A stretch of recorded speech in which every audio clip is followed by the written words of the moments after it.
नाशिकच्या चांदवडमध्ये कांदा उत्पादक शेतकऱ्यांचा क्रांती महामोर्चा हा काढण्यात आलेला आहे।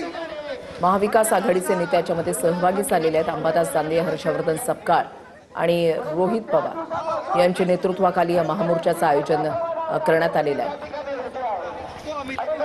कांद्याला 3000 रुपये हमीभाव मिळाला पाहिजे, त्याचबरोबर 1500 रुपये अनुदान मिळालं पाहिजे। यासाठी चांदवड येथे मुंबई आग्रा महामार्गावर या ठिकाणी रस्ता रोको आंदोलन सुरू आहे। आपण या ठिकाणी शिवसेना नेते अंबादास दानवे यांच्याशी बातचीत करणार आहोत।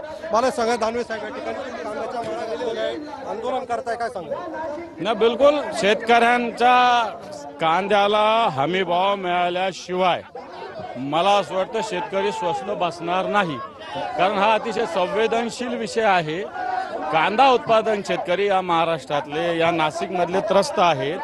कांद्याला मातीमोल भाव सध्याच्या घडीला मिळतोय आणि म्हणून या आंदोलनाचा हत्यार आम्ही उपसलेला आहे। या ठिकाणी वाहनं जे तर लांब उभी केलेली होती, आपण त्या ठिकाणी जाऊन थेट केंद्र आणि राज्य सरकारच्या नेत्यांवर हल्लाबोल केला, काय सांगाल? बिलकुल, का मग कोणावर करायचा? केंद्राचेच नेते याला जबाबदार आहे। शेतकरी विरोधी सगळे, केंद्रातलं नेतृत्व हे शेतकरी विरोधात आहे। कांद्याला निर्यात बंदी आहे, कांद्याला हमी भाव नाही, कांद्याचे खरेदी केंद्र सुरू नाही, हे काय? एकंदरीत पाहता काल केंद्र सरकारने नाशिक जिल्ह्यातील शासकीय खरेदी केंद्रांवर जी खरेदी केली जाते त्यासाठी 15 रुपये 80 पैसे इतका दर केलेला आहे। कुठं खरेदी झाली जरा दाखवा।